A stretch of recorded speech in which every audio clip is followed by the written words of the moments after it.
29 novembre 2023, l'eurodéputé et militante écologiste Michèle Rivasi décédait soudainement à Bruxelles à l'âge de 70 ans. Les jours suivants, la tribune « Ensemble nous gagnerons », en hommage à l'engagement et au courage de Michèle Rivasi, fut signée par plus de 150 associations, collectifs et personnalités de la société civile. Ces voix poursuivent les combats pour le vivant, la santé et la paix, chers à cette pionnière farouche de l'information scientifique indépendante. Ils, elles, sont les lanceurs d'alerte d'aujourd'hui. Aujourd'hui, sur Ensemble nous gagnerons, nous faisons la connaissance de Yves-Alexandre Rafalovic, médecin et membre fondateur de AZB, l'association Zone Blanche. Bienvenue sur Ensemble nous gagnerons, une série d'entretiens avec des lanceurs d'alerte, des personnalités, des associations en lien avec les combats politiques et citoyens de Michèle Rivasi. Avec nous aujourd'hui, le docteur Yves-Alexandre Rafalovic, médecin, membre fondateur d'AZB et vice-président donc de l'association Zone Blanche. Bonjour Yves-Alexandre. Bonjour. Alors, on se connaît un petit peu, mais on va être dans le vouvoiement de rigueur par rapport à l'entretien. C'est quoi AZB? C'est quoi le problème? C'est quoi les enjeux autour de cette association Zone Blanche? Alors, AZB, à mon avis, c'est l'association qui émerge en 2014 de la nébuleuse de tout ce qui s'était fait auparavant pour essayer de regrouper les électro-hypersensibles. En fait, pour moi, l'histoire avec l'électro-hypersensibilité commence bien avant. Mais 2014, c'est l'année, oui. Donc, il existait déjà le CRIREM, il existait la CRIRAD, il existait le travail de Bellepomme. Il y avait eu un certain nombre de choses. Il y avait eu les rassemblements à partir de 2008-2009, les rassemblements d'électro-hypersensibles. Il y avait eu l'association Une Terre pour les EHS qui avait été créée à cette occasion-là. Mais ces associations étaient gérées par des gens qui étaient eux-mêmes atteints par le syndrome d'intolérance au champ électromagnétique. Et on n'arrivait pas à voir l'impact que pouvait avoir ce qui s'est passé en 2014. C'est-à-dire que là arrivait dans notre militance une femme exceptionnelle, Michèle Rivasi. Il faut se rendre compte que elle a des compétences en politique qui sont extraordinaires parce que elle a la culture philosophique, elle a la culture des sciences, elle a la culture du discours politique. Et quelqu'un d'une telle envergure nous a donné une dimension bien supérieure dans notre possibilité de faire entendre le combat sur les ondes. Vous êtes électrosensible vous-même? Alors, moi, c'est dans les années, oui, avec la première génération de téléphonie mobile, quand j'étais médecin dans une ville, avec les systèmes de téléphone qu'on avait pour faire les gardes. On était très fiers de pouvoir répondre sur ces machines-là. On était à la pointe de la technique et je m'étais pas beaucoup méfié des conséquences on m'avait prévenu pourtant. Et donc je suis un peu tombé dedans. Heureusement, j'ai su m'apercevoir à temps et me soigner puisque j'étais médecin et j'ai appliqué mes soins à moi-même. Ma capacité d'analyser les symptômes et de comprendre d'où il venait. Et ensuite, j'ai mis cette expérience au service des autres. D'accord.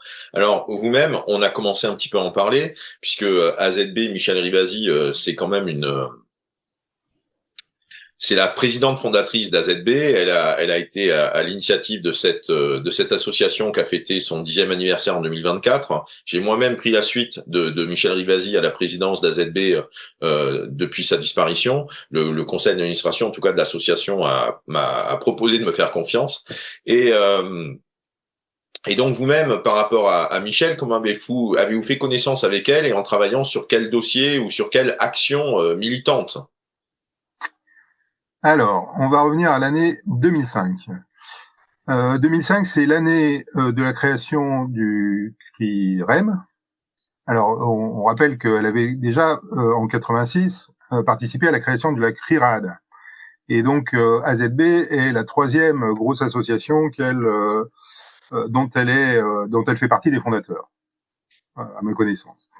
En 2005, donc je vous ai fait un petit résumé. C'est aussi la période où beaucoup de gens en France découvrent l'écologie et l'écologie politique. Par exemple, j'ai là Vincent Nizouille, Les empoisonneurs, enquête sur les polluants et produits qui nous tuent à petit feu. Donc déjà, on avait les produits chimiques. On avait Yves Cochet qui fait Pétrole Apocalypse, excusez-moi de bafouiller. À l'époque, on avait peur du pic pétrolier. On disait que bientôt tout allait s'écrouler parce qu'il y aurait plus de pétrole. En fait, ça s'est pas passé. Mais enfin bon, c'était les peurs de Bandajewski. Donc là, on revient sur l'histoire de Tchernobyl. Il écrit son livre depuis la prison. Hein. Donc c'est le principal médecin qui a soigné les enfants victimes de Tchernobyl. Et à l'époque, il était en prison pour écrire son bouquin. Pour vous dire la difficulté des lanceurs d'alerte. Votre santé en mouvement. Là, c'est un livre. Michel Rivasi n'est pas dedans, mais c'est les gens qui ont créé la CRIRAD avec lui, Pierre Leruse, Santini qui est mort depuis un peu de temps après. 2005 toujours. Le plein s'il vous plaît. Alors Jean-Marc Jancovici, on a beaucoup parlé de lui. Hein, c'est l'autre côté de l'écologie, parce que faut savoir qu'en 2005, les écologistes sont complètement avec la gauche. Ils pensaient que c'était très important d'être avec la gauche. Je pense que c'était une erreur, mais avec le recul, on pouvait pas savoir à l'époque. Mais il y avait d'autres écologistes qui étaient plutôt avec la droite, et Jancovici en faisait partie. Nicolas Hulot aussi, qui s'est associé avec je sais plus, avec un autre qui voulait faire l'écologie à droite. Et il y avait déjà eu le scandale du vaccin contre l'hépatite B, un vaccin entre guillemets recombinant, comme ils appelaient, mais en fait c'était déjà du génie génétique. Et ça a été ensuite un combat de Michel Rivasi aussi, de lutter contre les vaccins et les techniques de génie génétique dans la médecine. Voilà. Donc à cette époque, Michel Rivasi a quitté le Parti socialiste où elle était affiliée au début de sa carrière politique. Et en 2005, pendant l'université d'été, je me souviens, avec Jean-Charles Collas, on a pris une voiture, on est allé la chercher, on l'a ramenée sur l'université d'été des Verts et elle a fait son premier discours chez les Verts et c'était formidable que enfin une personnalité donc qui alliait une grande capacité à parler et à comprendre les gens aussi. Elle était exceptionnelle dans le fait que tout de suite elle savait qui elle avait en face d'elle et donc elle savait exactement comment elle devait se positionner. Et puis une compétence scientifique. Elle était professeure agrégée de sciences naturelles, je crois. Et ce que tous les gens au dans l'ombre dans la politique n'ont pas, hein, cette compétence, ce parcours universitaire qui leur permet d'asseoir leur discours sur une science. Voilà ma rencontre avec Michel. D'accord. Et par rapport à des combats communs sur l'électro-hypersensibilité, vous vous êtes retrouvés au moment d'AZB, avant AZB, il y a eu comment ça se passe cette transition, en tout cas cette façon de regarder en priorité la question de l'électro-hypersensibilité? Alors moi j'arrive là avec de 2008 à 2014 à peu près, ça fait quoi ça, 7 ans d'expérience des rassemblements d'électro-hypersensibles et mon expérience de médecin qui a commencé à s'occuper médicalement des électro-hypersensibles. C'était surtout le professeur Belpomme qui s'en occupait, qui avait le plus d'aura dans ce domaine, mais derrière lui, il y avait pas mal de gens aussi qui venaient me voir. Et j'ai aussi eu des échanges avec Dominique Belpomme. On s'est vu dans des congrès et je pense qu'il m'appréciait aussi. Il me disait ce que tu fais est intéressant.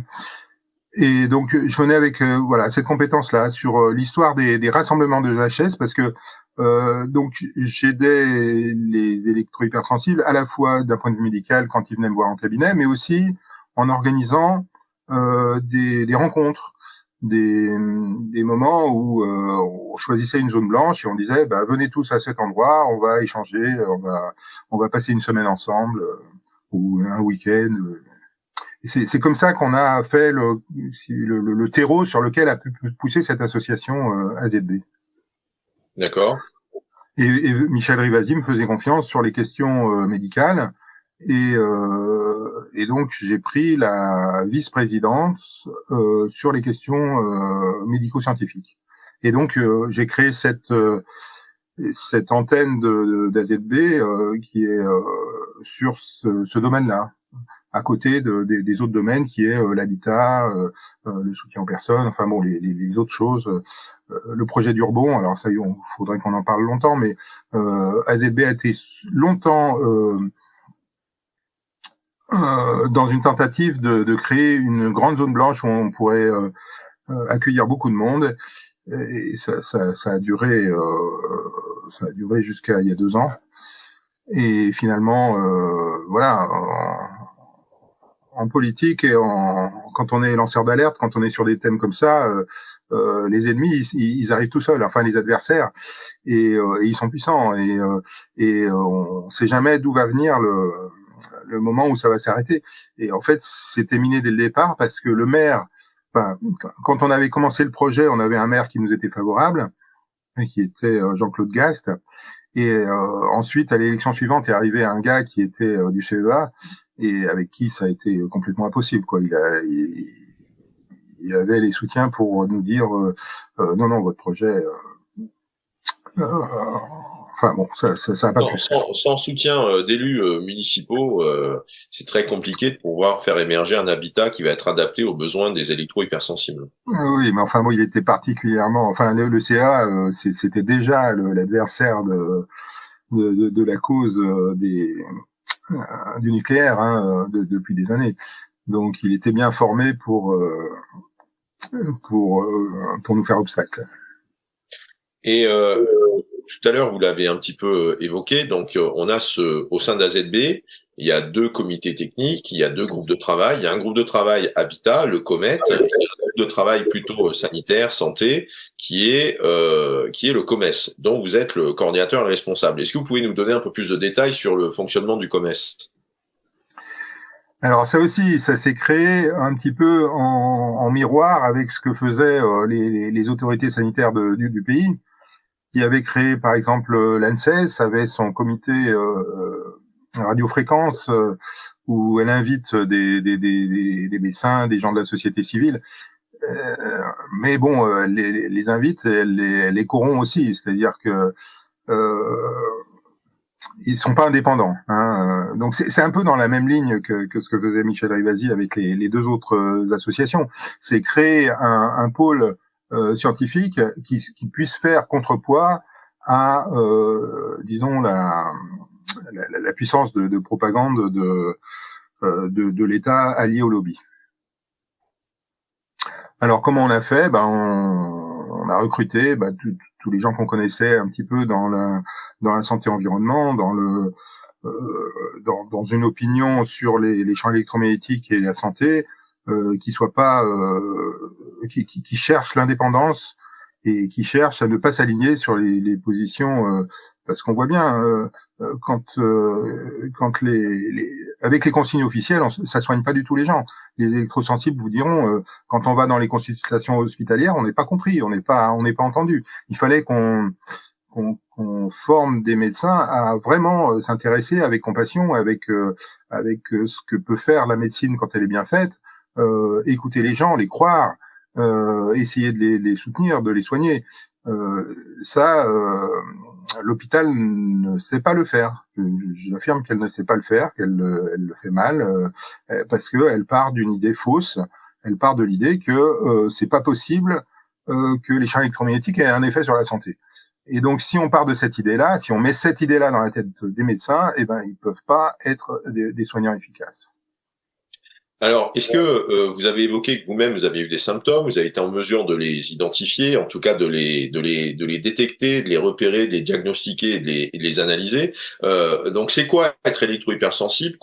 Quel type de symptômes? Il y a une très grande variété de symptômes, mais en tout cas, soit les symptômes que vous aviez vous, soit des symptômes que vous, en tant que médecin, vous estimez comme des points d'entrée qui vont être déterminants dans le fait de pouvoir poser un diagnostic ou pouvoir identifier un syndrome, quelque chose.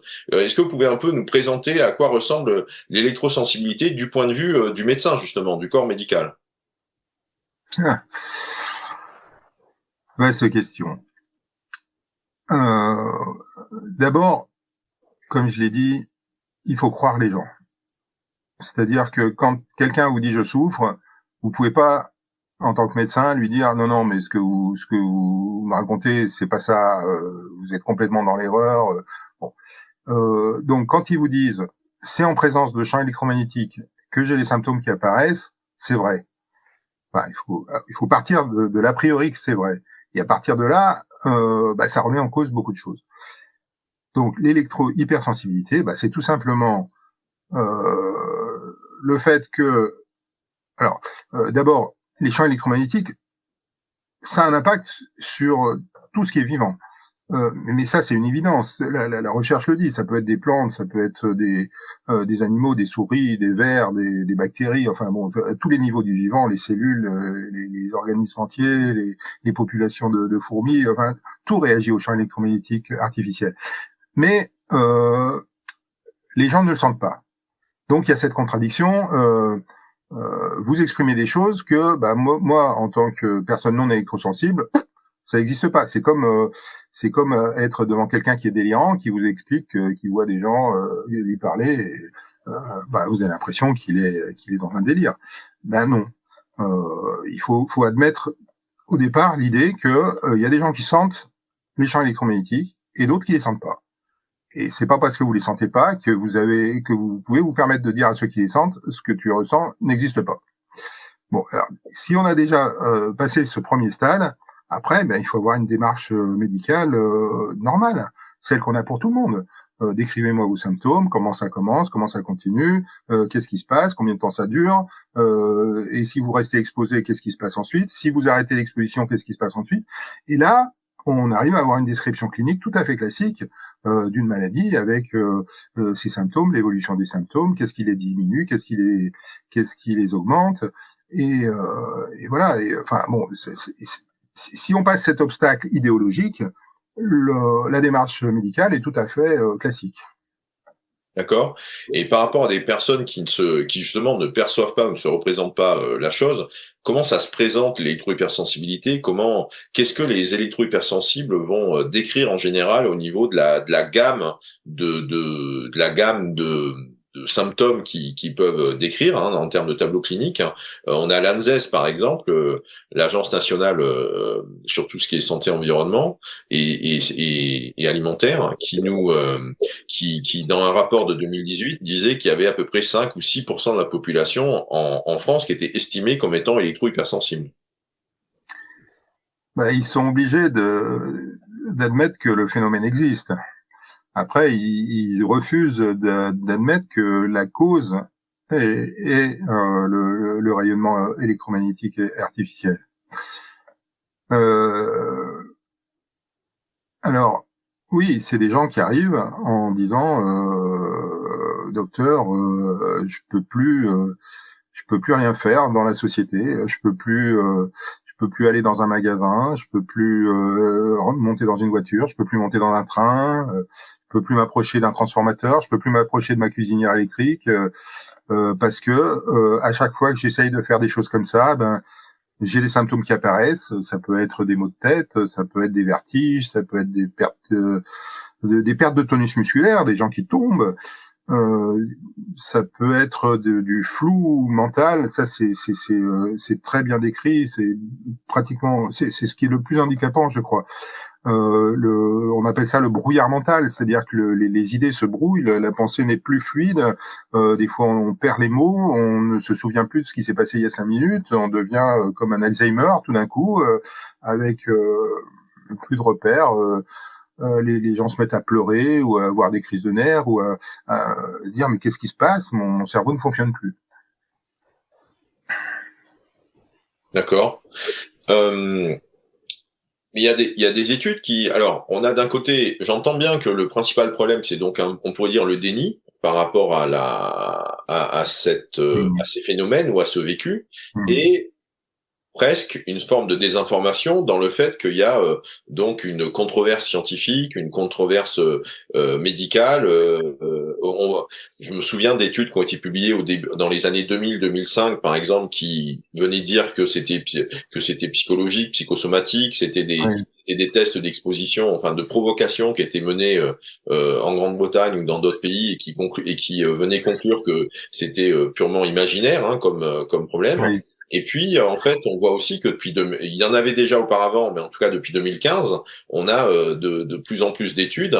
Il y en a encore une qui est sortie récemment, menée par une équipe française, et qui a été menée de concert en lien avec l'association Priartem, qu'on recevra aussi, hein, sur Ensemble nous gagnerons. Il y a une étude qui est sortie récemment cette année, qui vient quand même pointer quelques petits faits qui montrent bien qu'il y a un modèle biologique ou qu'il y a une base biologique à cette électro-hypersensibilité. Oui, alors il y a un mot qui va pas, Monsieur Layet, dans ce que vous me dites, c'est presque. Non, c'est vraiment de la désinformation, organisée et très bien organisée. On peut, enfin, maintenant avec le recul de ce qui s'est passé avec le Covid et tout ce qui s'est passé ensuite, on peut plus faire semblant de croire que nos adversaires sont de bonne foi. Enfin, la plupart sont vraiment de très mauvaise foi. Et ils savent très bien ce qu'ils font, et ils le font à dessein. Ils désinforment à dessein. Je suis désolé, mais je prends cette position parce que je pense que c'est plus possible de faire semblant qu'on a en face de nous des acteurs qui sont soucieux de notre bonne santé. C'est faux. On a encore des gens. Alors, je vais pas discuter de quels sont leurs intérêts et de pourquoi ils le font, mais on sait par exemple que les gens de la Silicon Valley mettent leurs enfants dans des écoles où il n'y a pas de téléphone portable, où il n'y a pas de Wi-Fi, où il y a des tableaux noirs et des craies. Et c'est pour le reste de la population qui disent non, il faut mettez des tablettes, des ordinateurs. Traiter les enfants de cette façon. D'accord. Alors, comment soutenir ou augmenter l'impact des actions d'AZB, de l'association AZB? Comment vous soutenir? Comme toute association, on a besoin de fonds parce que faut savoir que bien sûr ces gens qui sont nos adversaires ont aussi tous les moyens financiers et sont avec les banques et ont corrompu les gouvernements, et donc à chaque fois qu'on demande des subventions publiques, on n'en a pas parce que notre action ne va pas dans le sens d'où va l'action publique des gouvernements. Donc on est complètement dépendant des dons privés ou alors de mécènes, de sociétés, d'entités juridiques qui comprennent que ce combat est important et qui veulent bien nous soutenir financièrement. Mais le soutien financier, c'est pas que le soutien financier, c'est aussi vous nous soutenez à chaque fois que vous acceptez de voir la vérité, la vérité de la pollution électromagnétique, du caractère très délétère, très mauvais pour la santé, de rester dans des ambiances chargées en champs électromagnétiques. Et quand vous arrivez à incarner ça, à en parler autour de vous, et voilà, vous soutenez notre action. Très bien, merci Yves Alexandre pour cette présentation et cette introduction à l'électro-hypersensibilité. Merci de cet entretien. Ensemble, nous gagnerons. Ensemble, nous gagnerons.